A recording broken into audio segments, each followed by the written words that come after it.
June 3-നായിരുന്നു കേട്ടോ ബാലവാടി പ്രവേശനോത്സവം. അപ്പോൾ ബേബിക്കുട്ടിക്ക് സ്കൂളൊന്നും തുറന്നിട്ടുണ്ടായിരുന്നില്ല. അപ്പോൾ ഞാൻ അവളേനെയും കൊണ്ടുപോയി. അജിതമ്മേമ്മ വിളിച്ചു പറഞ്ഞു. അജിതമ്മേമ്മ എന്ന് പറഞ്ഞത് ബാലവാടി ടീച്ചറാണ് കേട്ടോ. വിളിച്ചു പറഞ്ഞു ഒന്ന് വന്നോളൂ 10 മണിയാകുമ്പോൾ എല്ലാവരും കൂടിയിട്ട് എന്ന് കേട്ടോ. അപ്പോൾ ഞങ്ങൾ പോയി. അവരെന്നെ ഇരുത്താറൊന്നും ആയിട്ടില്ല കേട്ടോ. അപ്പോൾ അടുത്ത വീട്ടിലെ ഫൈഹിയും അതുപോലെ തന്നെ കാളിന്തിയും ഒക്കെ ഉണ്ടായിരുന്നു കേട്ടോ. അപ്പോൾ ഞങ്ങളെല്ലാവരും കൂടിയിട്ടാണ് പോകുന്നത്. അവരെന്നെ ഒന്നും ഇരുത്താറായിട്ടില്ല. ഇയാളേനെ ഇരുത്താറായിട്ടോ. ഇയാളേനെ ഇരുത്തുന്നുണ്ട് അവിടെ. പക്ഷേ ഇവരെ രണ്ടുപേരെ ഇരുത്താറായിട്ടില്ല. അപ്പോൾ ഭയങ്കര ഹാപ്പി ആയിട്ട് കൈയൊക്കെ പിടിച്ചിട്ടാണ് കേട്ടോ പോകുന്നത്. എന്തെന്നില്ലാത്ത സന്തോഷമായിരുന്നു അവർക്ക്. പിന്നെ ഇതാ എത്തി. ഞങ്ങൾ ബാലവാടിയിൽ എത്തിയപ്പോൾ 10 മണിയൊക്കെ ആയി. അപ്പോൾ തിരക്കൊന്നും ഉണ്ടാവില്ല വിചാരിച്ചപ്പോൾ ഒരു പൂരത്തിനുള്ള ആൾക്കാർ അവിടെ ഉണ്ടായിരുന്നു കേട്ടോ. ഭയങ്കര സന്തോഷമാണ് ഇവർക്ക്. ഏതായാലും അവിടെ ഇരിക്കണമൊന്നുമില്ലല്ലോ. അപ്പോൾ വെറുതെ ഒന്ന് പോവാൻ രസമല്ല, കുട്ടികളായിട്ട് കളിക്കാം, ഇതൊക്കെ ചെയ്യാമല്ലോ. പിന്നെ അമൃതം പൊടിയൊക്കെ തന്നു, അത് വാങ്ങാനായിട്ട് പോയതാണ് കേട്ടോ ഞങ്ങൾ. അപ്പോൾ കുട്ടികൾ ഒരുപാട് പേരും പാരൻസും എല്ലാവരും ഉണ്ടായിരുന്നു കേട്ടോ. അത്രയും തിരക്കായിരുന്നു. ഇരിക്കാൻ പോലും സീറ്റില്ലാതെയാണ് ഉണ്ടായിരുന്നത്. ഞാൻ വിചാരിച്ചു തിരക്കൊന്നും അധികം ഉണ്ടാവില്ല. ഇപ്രാവശ്യം ബാലവാടിയിൽ മൊത്തം 17 കുട്ടികളുണ്ട്. 14 കുട്ടികൾ പുതിയതായി ചേർന്നിട്ടുണ്ട്, 3 കുട്ടികൾ പഴയതാണ് പറഞ്ഞു കേട്ടോ. പഴയ കുട്ടികൾ 3 ഉള്ളൂ, ബാക്കിയൊക്കെ 14 കുട്ടികൾ പുതിയതായിട്ട് ചേർന്നതാണ്.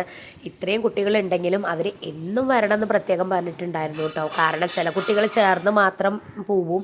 പിന്നെ ബാലവാടി വരാനുള്ള മടി കാരണം വീട്ടുകാരും വിടില്ല. ബേബി പഠിച്ച ബാലവാടിയാണ് കേട്ടോ അത്. അവൾ എല്ലാ ദിവസവും പോവും. ആദ്യമൊക്കെ കരഞ്ഞെങ്കിലും പിന്നെ അവൾക്ക് മടിയും കാര്യങ്ങളൊന്നും ഉണ്ടായിരുന്നില്ല. അവൾ ഇപ്പോഴാണെങ്കിൽ അങ്ങനെ തന്നെ ഒരു കാര്യത്തിനും അവൾക്ക് പോകാനുള്ള മടിയും പഠിക്കാനുള്ള മടിയൊന്നുമില്ല കേട്ടോ. ഈ വേദു എങ്ങനെയാണെന്ന് നമുക്ക് കണ്ടു തന്നെ അറിയണം കേട്ടോ. എങ്ങനെയാണെന്ന് അറിയില്ല, ചിലപ്പോൾ ഇരിക്കുന്നുണ്ടാവും, അറിയില്ല, നോക്കാം. ഇതാ ഈശ്വര പ്രാർത്ഥനയൊക്കെ ഉണ്ടായിരുന്നു. ഫസ്റ്റ് ചെന്നിട്ട് മെമ്പറും എല്ലാവരും ടീച്ചറും ബാലവാടി ടീച്ചറും ആയും എല്ലാവരും നിന്നിട്ട് ഒരു ഈശ്വര പ്രാർത്ഥന അങ്ങോട്ട് ചൊല്ലി. പിന്നെ കുട്ടികൾ എന്നും വരണം ബാലവാടിയിൽ, ചേർന്നിട്ട് പോവരുത് എന്നൊക്കെ പറയായിരുന്നു കേട്ടോ.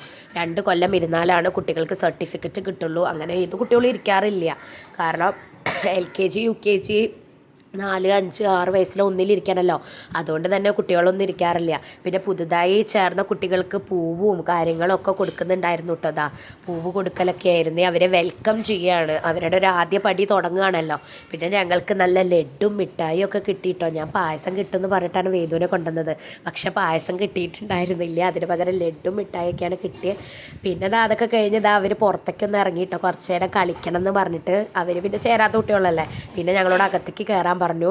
2 പേര് സ്പോൺസർ ചെയ്തതാണ് കേട്ടോ. ഞങ്ങളുടെ നാട്ടിലെ 2 കുട്ടികൾ സ്പോൺസർ ചെയ്തതാണ് ഈ ഒരു സംഭവം, ടിഫിൻ ബോക്സ് ഒക്കെ. പിന്നെ ഞങ്ങൾ വീട്ടിലെത്തിയിട്ടോ. ഗസ് അതൊക്കെ കഴിഞ്ഞ്